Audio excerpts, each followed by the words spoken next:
அஸ்ஸலாமு அலைக்கும் வரஹ்மத்துல்லாஹி வபரகாத்துஹ். லா தஹ்சன், கவலை கொள்ளாதீர். மீண்டும் சொல்கிறேன், லா தஹ்சன், கவலை கொள்ளாதீர். வாழ்வில் சிரமங்கள், கஷ்டங்கள், இன்னல்கள், தனிமை, தவிப்பு என எதுவாக இருந்தாலும் கவலை கொள்ளாதீர். ஏன் சொல்கிறேன் தெரியுமா?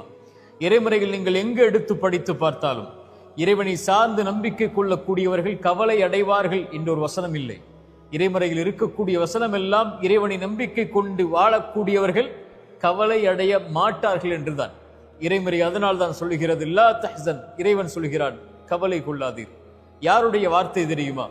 ஒரு தூதரும் தோழரும், அல்லாஹுடைய தூதர் ஸல்லல்லாஹு அலைஹி வஸல்லம் அவர்களும் அவர்களுடைய தோழர் அபூபக்கர் சித்திக் அவர்களும் ஒரு குகையில் தஞ்சமடைகிறார்கள். இருளால் சூழப்படுகிறது அந்த குகை. வாள்கள் தேடிக்கொண்டு இருக்கிறது மேல்.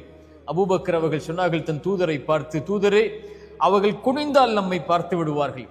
அபூபக்கரை பார்த்து இறை தூதர் சொன்னார்கள், மாதன்னுக பிஸ்னைனி யா அபூபக்கர், நாம் இருவர் என்றா எண்ணிக்கொண்டிருக்கிறீர். அல்லாஹு சாலிதுஹுமா, நம்மோடு மூன்றாம் அவராக இறைவன் இருக்கிறான்.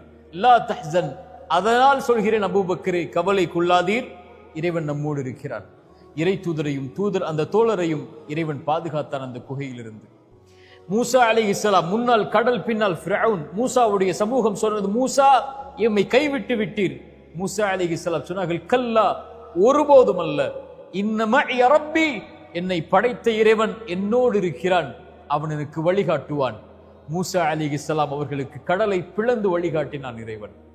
இப்ராஹிம் அலைஹிஸ்ஸலாம் நெருப்பில் வீசப்பட்டார்கள். நெருப்பு சுட்டரித்து விடும் இப்ராஹிம் என்று சொன்னார்கள். ஹஸ்புனல்லாஹ், என் இறைவன் போதுமானவன் என்று சொன்னார்கள். அந்த நெருப்பை குளிரூட்டக்கூடியதாக இறைவன் மாற்றினான். ஹாஜரா அலைஹிஸ்ஸலாம், இப்ராஹிம் அலைஹிஸ்ஸலாமுடைய மனைவி, அவர்களை விட்டார்கள் பொட்டை பாலைவன பூமியில் அவருடைய கை குழந்தையோடு. இப்ராஹிம் அலைஹிஸ்ஸலாமை பார்த்து அந்த பெண் கேட்டார்கள், இதை செய்யக்கூடியதும் இறைவனா? ஆம் என்று சொன்னவுடன் அந்த பெண் சொன்னார்கள், ஃபஇதன் லா யுதையுனா, அப்படி என்றால் அந்த இறைவன் எம்மை கைவிட மாட்டான். இந்த பூமியை நோக்கி மக்களை இறைவன் கொண்டு வந்து சேர்ப்பான். இன்று மக்கா எப்படி இருக்கிறது? இறை தூதரை பாதுகாத்த, இப்ராஹிமை பாதுகாத்த, நபி மூசாவை பாதுகாத்த, ஹாஜர் அவர்களை பாதுகாத்த இதே வார்த்தை கஷ்டத்தில் சிக்கி தவிக்கக்கூடிய, சிரமங்களால் அகப்பட்டிருக்கக்கூடிய, வாழ்வின் இருளில் மூழ்கி கொண்டிருக்கக்கூடிய, கடனில், நஷ்டத்தில், செல்வ இழப்பில், சோதனைகளில், உயிரிழப்புகளில், பிரிவில், தனிமையில் சிக்கி தவிக்கக்கூடிய எல்லோர்களையும் வாழ்வில் விடுதலையாக்கும். லா தஹ்சன் இன்னல்லாஹ மஅனா. ஏன்? நாம் வாழ்வில் சந்திக்கக்கூடிய பிரச்சனைகளை விட, நோயை விட, சிரமங்களை விட, கஷ்டங்களை விட, தவிப்புகளை விட, தனிமையை விட, இவற்றை விடவெல்லாம் அந்த இறைவன் பெரியவன். அல்லாஹு அக்பர் அழைக்கிறோமா இல்லையா? அந்த இறைவன் பெரியவன். எனக்கு வரக்கூடிய இந்த நோயை விட அல்லாஹு அக்பர், அவனுக்கு இது எளிது நீக்குவது. எனக்கு வரக்கூடிய இழப்புகள், நஷ்டங்கள், இதைவிட இறைவன் பெரியவன், அவனுக்கு எளிது இதை நீக்குவது. இறைவன் என்னோடு இருக்கிறான் எல்லா நிலையிலும், எல்லா சோதனைகளிலும், எல்லா பிரச்சனைகளிலும். அவன் மிகப்பெரியவன். எனக்கு வரக்கூடிய இவற்றை விடவெல்லாம் அவன் இருக்கும் போது லா தஹ்சன், உயிருக்கு சொல்லுங்கள், கவலை கொள்ளாது, அந்த இறைவன் நம்மோடு இருக்கிறான். ஆனால் இறைவன் நம்மோடு இருக்கிறான் என்று சொல்லக்கூடிய நாம் அவனோடு இருக்கிறோமா? அங்குதான் பிரச்சனை இருக்கிறது. அங்குதான் விடுதலை அடையக்கூடிய கேள்வி இருக்கிறது.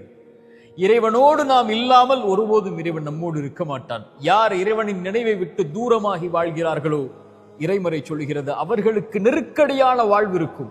சோதனைகள், பிரச்சனைகள், கவலைகள், ஏன் வாழ்க்கை என்ற புலம்பல்கள் எல்லாம் இருக்கும். இறைவனை விட்டு தூரமாகி வாழ்ந்தால், இறைவனை மறந்து வாழ்ந்தால், இறைவனுடைய நினைவில்லாமல் வாழ்ந்தால், யார் இறைவனோடு தன்னை ஆக்கிக் கொள்கிறார்களோ, இறை தூதர் சொன்னார்கள், ஒரு அடியான் இறைவனை எப்படி எண்ணுகிறானோ அப்படித்தான் அவன் இருக்கிறான்.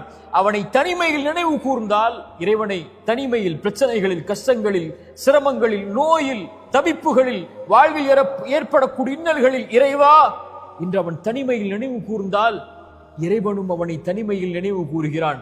எவ்வளவு தூரம் அவனை விட்டு கடந்து சென்றிருந்தாலும், இறைவா இதோ வருகிறேன் என்று அழைக்கக்கூடிய அழைப்பை கேட்டு இறைவன் அவனோடு இருக்கிறான். இறை தூதர் சொன்னார்கள், இந்த பூமியில் நாம் பிரச்சனைகளை சுமந்து வாழ்ந்து கொண்டிருக்கிறோம். இந்த பிரச்சனை நீங்குவதற்கும் நமக்கும் உள்ள இடைவெளி எவ்வளவு தெரியுமா? இந்த நெற்றிக்கும் இந்த பூமிக்கும் இடையில் தான். சிரமங்களால், தவிப்புகளால் நிற்க முடியவில்லை என்றால், சோதனைகளால், நெற்றியை உங்கள் இறைவனுக்கு முன்னால் அந்த பூமியில் சாய்த்து விடுங்கள். இறைத்தூதர் சொன்னார்கள், ஒரு இறைவனுக்கு ஒரு அடியான் நெருக்கமாக இருக்கக்கூடிய நிலை, சிறந்தாழ்த்தி அவனை வணங்கக்கூடிய இந்த நிலையில் அவனை அழைத்தால் அவன் பதிலளிக்கிறான்.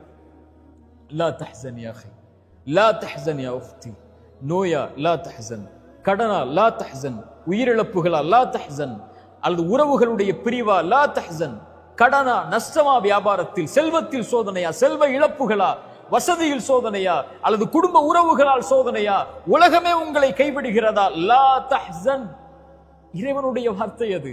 இன்னல்லாஹ மஅனா, அந்த இறைவன் நம்மோடு இருக்கிறான். இந்த லா தஹ்சன் என்பது ஒரு தொடர். இது கவலைகளால் சிரமங்களால் சிக்கி தவிக்கக்கூடிய மனிதர்களுக்கு இறைமறையும் இறைத்தூதரும் சொல்லக்கூடிய வழிமுறைகள் அதிலிருந்து வெளியேறுவதற்கு. தொடர்ச்சியாக பயணியுங்கள். அல்லாஹ் நம்முடைய சிரமங்களை நீக்கட்டும். அகூலு கௌலி ஹாதா அஸ்தக்ஃபிருல்லாஹ் லி வ லக்கும்.